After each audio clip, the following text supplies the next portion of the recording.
안녕하세요. HSK 현정쌤입니다. 자, 우리 계속해서 HSK 필수 다이어드를 공부하고 있는데요. 오늘은 어떤 내용을 공부할지 궁금하지 않으신가요? 자, 그러면 바로 공개하도록 하겠습니다. 짠! 이번에는요, HSK 3급 필수 어휘에 속해 있는 다이어들을 뽑아왔거든요.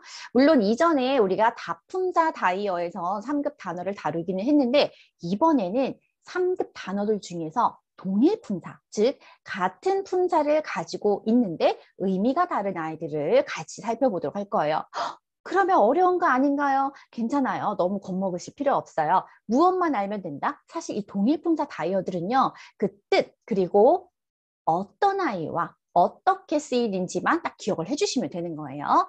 자, 천천히 저랑 한번 가보도록 할까요? 자, 첫 번째 보도록 하겠습니다. 첫 번째는 두라고 하는 동사입니다. 두 하게 되면 여러분들이 먼저 짠 떠올리시는 단어가 첫 번째, 맞아요. 읽다라는 뜻으로서 여러분들이 떠올리실 거예요. 책이나 신문 같은 것을 읽다, 보다라는 뜻으로서 쓰게 되거든요. 그래서 여러분들이 두수 하게 되면은 책을 보다 또는 读报纸 하게 되면은 신문을 보다라고 이렇게 쓰실 수가 있어요. 자, 첫 번째 뜻 보다 이미 여러분들이 잘 알고 계실 건데, 자, 두 번째입니다. 이걸 또 잘 기억하셔야 돼요.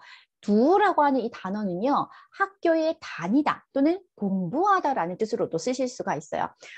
특히 이 2번 뜻은 이제 4급에서부터 사실 많이 나오기는 해요. 그래도 우리가 나 3급 하니까 4급 표현들을 몰라도 돼가 아니라 이 정도는 여러분들이 실생활 중국어를 회화를 하시면서도 많이 쓸 수가 있기 때문에 2번 뜻까지는 기본적으로 기억해 주시는 게 좋아요. 무엇이다? 다니다. 어디에? 학교에 다니다, 공부하다 이런 뜻을 갖고 있다라고 보시면 됩니다.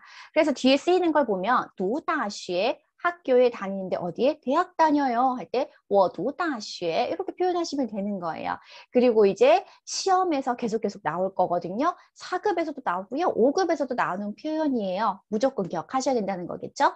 读硕士라고 합니다. 硕士 하게 되면 석사라는 뜻이고요. 博士 하게 되면 박사를 뜻하거든요.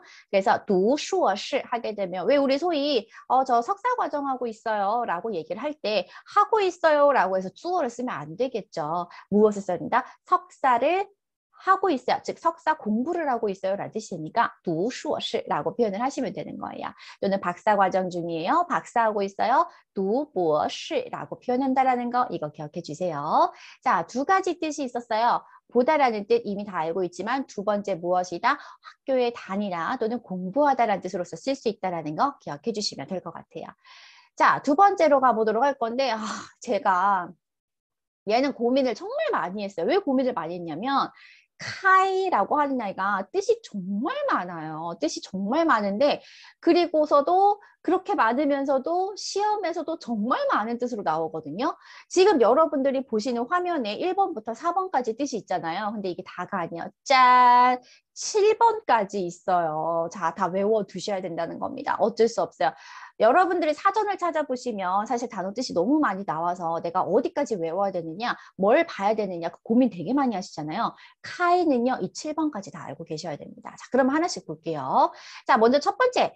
카이 하게 되면 첫 번째 뜻은 당연히 닫혀있는 걸 열다라는 뜻이에요. 이건 너무 잘 아시죠? 그래서 우리가 카이먼 하게 되면 문을 열다. 카이窗户 窗户 하게 되면 창문이죠. 그래서 창문을 열다 라고 보시면 됩니다. 닫혀있는 것을 연다라는 의미 카이먼, 카이窗户 이 두 가지 기억해 주시고요. 두 번째로는 우리가 운전하다라는 뜻을 갖고 있어요. 차량 따위를 운전하다. 근데 딱 이거 하나 기억해 주세요. 카이처, 차를 운전하다. 우리 자동차는 처라고 표현을 하잖아요. 카이처라고 하시면 됩니다. 그러면 꼭 근데 이때 질문이 와요. 선생님 그러면 카이치처는 쓰면 안 돼요? 쓰셔도 돼요. 치처 역시 우리가 자동차라는 뜻이잖아요. 자동차를 운전하다 써도 되니까요. 그렇게 기억해 주세요. 자, 그 다음에 세 번째는 뭐가 있냐면 이거는 좀 약간 생소할 수 있어요. 왜냐하면 우리는 그냥 이 표현 전체로 그냥 외우셨을 거거든요. 기계를 돌리다라는 뜻이 있는데 다르게 말해서 사실 켠다라는 의미라 생각하시면 돼요. 그래서 우리가 카이콩티아오 하게 되면은 에어컨을 켜다라는 뜻이잖아요. 카이콩티아오 에어컨을 켜다. 그렇다고 이거는 막 기계를 돌리다 이렇게 외우지는 마시고요. 카이콩티아오 요거 하나를 기억해 주세요. 에어컨을 켜다. 카이콩티아오. 좋습니다. 자, 그다음 네 번째는 무슨 뜻이 있냐면 꽃이 피다라는 뜻이 있어요. 자, 뭐가 이렇게 많은지 그죠? 그래서 카이화 하게 되면 꽃이 피다라는 뜻이니까요. 이것도 그냥 카이가 꽃이 피다라는 뜻이 있어. 꽃이 피다, 꽃이 피다 막 이렇게 쓰지 마시고요. 그냥 카이화라고 기억을 해주시는 게 더 도움이 많이 되실 거예요. 되셨나요? 자, 그 다음에 다섯 번째로 가시면요. 가게나 회사 따위를 열다, 개업하다라는 의미로 쓰실 수가 있거든요. 그래서 이제 3급에서 나오는 표현으로는 카이지오바, 지오바 하게 되면 바, 술집을 뜻하잖아요. 그래서 술집, 바를 열다, 개업하다 이렇게 보시면 되겠고요. 두 번째 보시면 차이관이라는 게 있어요. 좀 생소할 수 있어요. 하지만 여러분들 시험에 나오니까 기억하셔야 돼요. 차이관 하게 되면은 음식점이에요. 음식점, 식당. 그래서 식당을 개업하다, 음식점을 열다. 이렇게 보시면 되겠습니다. 자, 그 다음에 6번. 뜻도 너무 길어요. 그죠? 회의, 전람회 따위를 열다, 개최하다 라고 되어 있어요. 요거 하나 기억하세요.开会, 회의를 열다. 开会, 회의하다. 이렇게 기억하시면 되겠습니다. 자, 그 다음에 7번은요. 7번은 이거는 이제 5급에서 나오는 거기 때문에 아직 3급이나 4급을 준비하시는 분들은 좀 나중에 알고 계셔도 되고요. 5급을 준비하는 분들은 반드시 알아두셔야 돼요. 듣기에 정말 잘 나옵니다. 영수증을 쓰다, 작성하다라는 뜻인데 카이파피아오라고 나올 거예요. 파피아오, 영수증. 그래서 카이파피아오, 영수증을 뭐 쓰다, 발행하다 이런 의미로서 기억을 해주시면 되겠습니다. 칼 뜻이 너무 많았어요. 그래서 이거를 한글 뜻 하나하나 기억하기보다는 이 단어로서 여러분들이 기억하시면 조금 편하실 거거든요. 그래서 밑에 써드렸던 거 있죠. 그죠? 카이만, 뭐 카이콩티아오, 카이치오빠 이런 것들로서 여러분이 기억하시면 금방 이 의미를 떠올리실 수 있을 겁니다. 자, 다음으로 넘어가 볼게요. 자, 이 여우가 있어요. 오? 얘를 왜? 라고 생각하실 수가 있어요. 자, 다이어라고 했는데 사실 우리는 여우라고 하면은 있다라고만 해석을 하잖아요. 근데 여러분 사실 얘는 좀 엄연하게 엄격하게 구분을 좀 해주셔야 됩니다. 자, 어떻게 구분을 해야 되느냐? 사실 이 여우라고 하는 거는요. 두 가지 의미로서 쓰실 수가 있어요. 소유의 의미가 있고요. 그 다음에 존재의 의미가 있어요. 자, 여러분이 딱 들어도 소유랑 존재는 전혀 다른 거잖아요. 그죠? 같다고 할 수 없잖아요. 그래서 우리는 사실 있다라고 똑같이 쓰지만 실제적인 정확한 의미는 소유의 의미를 가지고 있을 때는 그죠? 뭐뭇을 가지고 있다라고 얘기를 하는 거고요. 존재를 나타낼 때 존재라는 건 어떤 장소가 있어야 되잖아요. 그래서 어디 어디에 존재하고 있다라고 쓰게 되는 거예요. 우리는 있다라고는 하지만 이걸 구분해 주셔야 되는 게 쓰임이 조금 달라요. 이게 소유의 의미로서 쓰게 될 때는 소유를 할 수 있는 누군가 있어야겠죠. 주체는. 그래서 주체는 주어는 사람이나 사물이 되고 목적어 역시 사람이나 사물이 될 거예요. 사람이 뭔가를 가지고 있는 거예요. 또는 어떤 사물이 뭔가를 가지고 있는 거예요. 그래서 보시면 我有一本汉语书라고 되어 있죠. 저는 한 권의 중국어 책을 가지고 있어요 라는 뜻인 거예요. 중국어 책은 지금 내 소유인 거예요. 두 번째 보시면 我有一个弟弟라고 되어 있죠. 저는요. 남동생이 한 명 있습니다라는 뜻인데 물론 가지고 있다. 남동생을 소유라고 하긴 좀 그렇지만 어쨌든 그래도 내 남동생이지 다른 사람의 남동생은 아니잖아요. 그래서 我有一个弟弟 저는요 남동생이 한 명 있습니다. 남동생 한 명을 가지고 있어요. 라고 이렇게 보실 수가 있습니다. 되셨나요? 자, 그래서 기억하실 거. 소유를 나타낼 때는 주어는 사람이 되거나 사물이 될 수 있다라고 보시면 되겠습니다. 자, 그러면 이제 존재를 나타낼 때는 무엇이냐? 이거 정말 중요하거든요. 진짜 중요하거든요. 꼭 기억하셔야 돼요, 여러분. 자, 존재를 나타낼 때는요. 주어가 장소예요. 사람이나 사물이 아니라 장소가 나올 거예요. 왜? 그 장소에 사람이나 사물이 존재를 하니까. 그리고 그 사람, 사물은 어디에? 저기 요자 뒤에 목적어 자리에 넣는다라고 생각하시면 되는 거예요. 자, 그래서 보시게 되면요. 예문 한번 볼까요? 教室里有5个学生이라고 되어 있어요. 교실에는요. 5명의 학생이 있습니다. 라고 얘기를 하고 있죠. 교실 안이라는 장소 안에 5명의 학생이 존재하고 있는 거예요. 두 번째, 书架上有很多书라고 되어 있어요. 书架 하게 되면 우리 책꽂이가 되겠죠. 책꽂이에 많은 책들이 있어요 라고는 하지만 많은 책들이 존재하고 있어요 라는 뜻이 되는 거예요. 자, 기억하실 거 무엇이다? 사람이나 사물이 주어로 쓰이면 소유의 의미가 되는 거고요. 장소 단어가 주어로 쓰이면 그렇죠. 존재의 의미로서 쓰는 것이다 라고 이렇게 기억을 해주시면 되겠습니다. 구분되셨나요? 자, 요거 엄격하게 구분하면 사실 의미가 조금 다른 거잖아요. 그래서 이렇게 다이어에 넣어봤습니다. 다음으로 가보도록 할게요. 자, 이 단어도 조금 주의를 해주세요. 찌라고 하는 건데 얘는 사실 두 가지 뜻이 있어요. 빌리다라는 뜻도 있고요. 빌려주다라는 뜻이 있어요.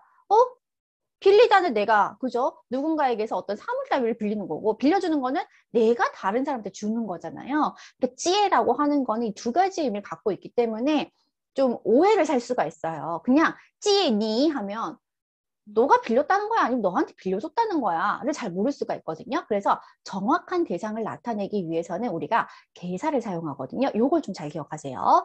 자, 첫 번째, 빌리다라고 할 때는 누구누구한테 빌리다, 누구누구에게 빌리다라고 보실 수가 있잖아요. 자, 빌리는 동작을 향해서가 될 거예요. 더 헷갈릴까요? 자, 제가 어떤 물건을 빌리기 위해서는 빌리는 사람을 향해서 서게 되잖아요. 그래서 우리는 샹이라는 걸 쓸 거예요. 찌에라는 동작을 하게 되는 대상 샹을 나타낼 거예요. 그래서 샹 누구누구 찌 하면 누구누구에게 누구누구한테서 빌리다라는 뜻으로서 쓰게 돼요. 빌리는 사물은 찌 뒤에 써주시면 됩니다. 자, 그래서 보시면 我向他借几本书라고 되어 있죠. 나는 그 사람에게, 그 사람을 향해서 그 사람에게서 지번수 몇 권의 책을 빌렸습니다가 되는 거예요. 샹을 쓰게 되면 빌리다라는 뜻으로서 쓰게 된다는 거 기억해 주시고요. 빌려주다라고 할 때는 우리가 게이라는 걸 쓸 거예요. 게이라고 하는 거는 우리가 누구누구에게라는 뜻도 있고요. 얘는 동사로 쓰면 또 어떤 의미가 있었죠? 맞아요. 주다라는 의미가 있었잖아요. 그래서 게이라는 거는 어떤 수여의 의미로서 쓰는 거기 때문에 기본적으로 준다라는 의미로서 쓰게 돼요. 그래서 찌에 게이 하고 나서 대상을 쓰게 되면 그 대상에게 빌려주다라고 쓰실 수가 있어요. 그래서 찌에 게이니 하게 되면 너에게 빌려주다. 찌에 게이워 하게 되면 나에게 빌려줘라는 의미로서 쓰실 수가 있어요. 그래서 게이라는 거 정확하게 써주시는 거 잊지 마시고요. 자, 보시게 되면 이렇게 쓰실 수가 있어요. 我借给他几本书라고 되어 있잖아요. 나는 그에게 몇 권의 책을 빌려주었습니다. 라는 문장이 되는 거예요. 자, 여러분들 기억나시나요? 우리 게이라는 게 목적어를 두 개를 가질 수가 있었잖아요. 첫 번째 목적어는 사람, 두 번째 목적어는 사물. 그래서 찌에게 하고 대상 쓰시고 그 뒤에 사물을 이렇게 써주실 수가 있어요. 자, 근데 이걸 또 어떻게 쓰실 수 있냐면 바를 써서 나타내실 수가 있거든요. 바 하게 되면 우리 원래 문장의 목적어를 앞으로 끌고 나올 거예요. 그래서 을이라고 우리가 대상을 나타낼 수가 있죠. 자, 예문 보시면 我把这本书借给他라고 되어 있어요. 저는 이 책을 그 사람에게 빌려주었습니다. 라고 쓰실 수가 있고요. 你把这本书借给我 이번 나네요. 그죠? 너 이 책 나한테 빌려줘 라고 쓰실 수가 있게 됩니다. 되셨나요? 자, 기억하세요. 시향하게 되면 빌리다 라고 생각해 주시면 되고요. 게이 뒤에 대상을 쓰면 그 대상에게 빌려주다 라는 의미로서 쓰게 된다는 거 잘 기억해 주시고 이거는 회화에서도 주의하셔야 돼요. 다음으로 넘어갑니다. 자, 이제 이음절로 넘어왔어요. 觉得라는 게 있는데觉得생각하다, 여기다 이런 뜻 아닌가요? 라고 생각할 수 있어요. 맞아요. 觉得 원래 그 첫 번째 뜻은 뭐뭐라고 여기다, 뭐뭐라고 생각하다 이런 뜻이거든요. 자, 여기다 생각하다라는 거는 인지동사라고 해요. 인지동사라는 거는 내 생각이나 어떤 견해, 의견을 나타내야 돼요. 그럼 여러분 생각해봐요. 내 생각이나 내 견해를 나타내는데 한 단어로 나타낼 수 있겠어요? 아니요. 할 수가 없어요. 내 생각을 어떻게 한 단어로 나타내겠어요. 그래서 이 쥐에더라는 얘는 기본적으로 뒤에 문장 형태가 올 수가 있고요. 즉 주술목 형태가 나올 수도 있고 또는 뭐 동사구, 동사명사, 즉 술목 형태나 주술구, 주어 플러스 서술어 형태로서 이렇게 좀 길게 나올 수가 있다라고 생각하시면 돼요. 그래서 예문 보시면 我觉得他在开玩笑呢 라고 얘기를 하죠. 나는요 뭐뭐라고 여겨요. 뭐라고? 他在开玩笑呢 그가 농담하고 있는 거라고 저는 생각해요. 나는 걔가 농담하는 거라고 생각해. 농담하는 것 같아. 라고 이렇게 보시면 되겠죠. 두 번째 보시면 我总觉得 하게 되면 늘 뭐뭐라고 여기다가 되겠죠. 少了点什么. 자, 少 우리 요거 형용사 말고 또 어떤 품사 있다 그랬어요? 동사로도 쓸 수 있었고 동사로 쓰게 되면 그렇죠. 부족하다, 모자라다라는 의미로서 쓴다라고 했잖아요. 그래서 나는 늘 뭔가 조금 부족한 것 같아 라고 얘기를 하는 거예요. 물론 직역해서 뭔가 조금 부족하다라고 여겨요, 생각해요 라고 하지만 좀 더 자연스럽게 하자면 나는 뭔가 좀 부족한 것 같아 라고 얘기를 할 때总觉得少了点什么라고 이렇게 표현할 수 있다라고 보시면 되겠어요. 세 번째, 갑자기 배가 고파지네요. 他觉得 羊肉一般. 저는 동의하지 못할 것 같아요. 그 사람은 뭐뭐라고 여겨요. 뭐라고 여기냐면 표시를 이렇게 먼저 하고 羊肉一般, 양고기가 그냥 뭐 보통인 것 같아. 일반적인 것 같아 라고 하는데 그런가요? 저는 我觉得羊肉很好吃. 저는 양고기 정말 맛있다고 생각하거든요. 자, 이렇게 표현할 수가 있습니다. 자, 그래서 뒤에 문장, 뭐 동사고, 주술구 같은 게 오면은 이때는 뭐뭐라고 여기다, 생각하다라는 의미라고 생각해 주시면 되고요. 두 번째는 뭐가 있냐면 뭐뭐라고 느끼다라는 뜻이에요. 느껴야 돼요. 느낄 거예요. 그래서 뒤에는 뭐가 오냐면 형용사들이 나오거든요. 근데 우리가 형용사는 단독으로 쓰기보다는 주로 정도부사, 很, 뭐, 非常, 太 이런 것들과 같이 많이 쓰이잖아요. 그래서 형용사 구라고 이렇게 제가 써봤습니다. 자, 예문 보시면 我觉得很疲劳라고 합니다. 疲劳 하게 되면 피로하다라는 뜻이거든요. 3급에서 나오기엔 조금 어려운 단어지만 그래도 기억해 주세요. 很疲劳 쉽게 쓰면 뭐 很累 요 정도 쓸 수가 있겠죠. 그죠? 나는 좀 피곤한 것 같아. 나 좀 피곤해 라고 할 때 정말 막 나는 아주 피곤함을 느껴요 하지 마시고요. 나 좀 피곤한 것 같아. 나 좀 힘들어 라고 할 때 我觉得很疲劳我觉得很累 라고 이렇게 써주시면 좋을 것 같습니다. 자, 다음으로 넘어가 보도록 할게요. 热情이라는 게 있어요. 热情 두 가지 뜻이 있어요. 얘는 좀 우리가 문맥으로 구분을 해주셔야 되는 조금은 어려운 단어예요. 첫 번째 뜻은 뭐냐면 열정적이다. 지금 여러분들 굉장히 열정적으로 공부하고 계시죠? 자, 열정적이다라고 보시면 되겠고요. 두 번째 뜻은 뭐냐면 친절하다라는 뜻으로서 쓸 수가 있습니다. 둘 다 형용사기 때문에 얘들을 우리가 형용사는 서술어로 쓰일 때 목적어를 가질 수가 없잖아요. 그죠? 그래서 그 의미상의 목적어의 대상을 나타내기 위해서는 개사를 쓰는데 주로 이제 热情은 对라는 개사와 굉장히 많이 쓰이거든요. 그래서 对 땡땡땡 热情 하게 되면은 뭐뭐에 대해 열정적이다. 뭐뭐에 대해서 아주 친절하다. 이렇게 쓰실 수가 있게 돼요. 그래서 보시면 그래도 조금 구분할 수 있는 게 열정적인 거를 뭔가 저희가 사람한테 열정적일 수는 없잖아요. 그래서 어떤 사물이라고 해서 물건이라고 하는 생각은 버려주세요. 그냥 사람을 제외한 거라 생각하시면 돼요. 그래서 弟弟对学习很热情 하게 되면 남동생은요 공부에 굉장히 열정적이에요. 지금 딱 여러분들이잖아요. 이렇게 표현할 수 있고요. 친절하다라는 거는 제가 뭐 컴퓨터에 친절하겠어요? 뭐 핸드폰에 친절하겠어요? 주로 사람한테, 그죠? 사람에게 친절하죠. 그래서 또 이 뒤에 사람이 나오고 르칭이 나오면 그 사람에게 굉장히 친절하다라는 의미라고 생각하시면 됩니다. 그래서 服务员对我很热情이라고 하죠. 부유엔 하게 되면 우리 종업원이라는 뜻이잖아요. 종업원은요, 저에게 아주 친절하세요. 종업원이 저한테 너무 친절해요. 라고 이렇게 표현하실 수가 있겠죠. 또는 이거를 아예 다르게 바꿔서 他对我很热情. 그 사람은 저에게 아주 친절합니다. 라고도 쓰실 수가 있어요. 热情이라는 단어, 특히 이 친절하다라는 의미로서 지금 3급 단어를 보고 있지만 4급에 우리 사진, 단어 장문에서도 좀 많이 나오거든요. 그래서 꼭 기억해 주시고요. 또는 또 다른 게 어떻게 쓰실 수가 있냐면 이 르지응이라고 하는 게 땅짓자 더라는 걸 동반을 해서 뒤에 나오는 동사 서술어를 꾸며주는 역할을 할 수가 있거든요. 자, 요렇게 꾸며줄 거예요. 땅짓자 덜을 붙이면 해석이 뭐뭐하게, 뭐뭐스럽게, 뭐뭐적으로, 뭐뭐히라는 식으로 이렇게 서술어를 좀 편하게 꾸며줄 수 있게 의미가 바뀌게 되거든요. 그래서 르징더 땡땡땡 하게 되면은 친절하게 땡땡땡 하다라는 의미로서 쓰실 수가 있어요. 자, 그래서 보시면 服务员热情的招待顾客라고 되어 있어요. 좀 어려운 표현이 나왔어요. 招待 하게 되면 우리가 접대하다는 뜻이고요. 顾客 하게 되면 고객이라는 뜻이거든요. 그래서 종업원은요 아주 친절하게 고객을 접대하고 있습니다. 이런 식의 문장도 쓰실 수가 있습니다. 되셨나요? 热情的 동사 서술어, 热情的 동사 서술어 좀 생소할 수 있지만 이거 꼭 기억해 주세요.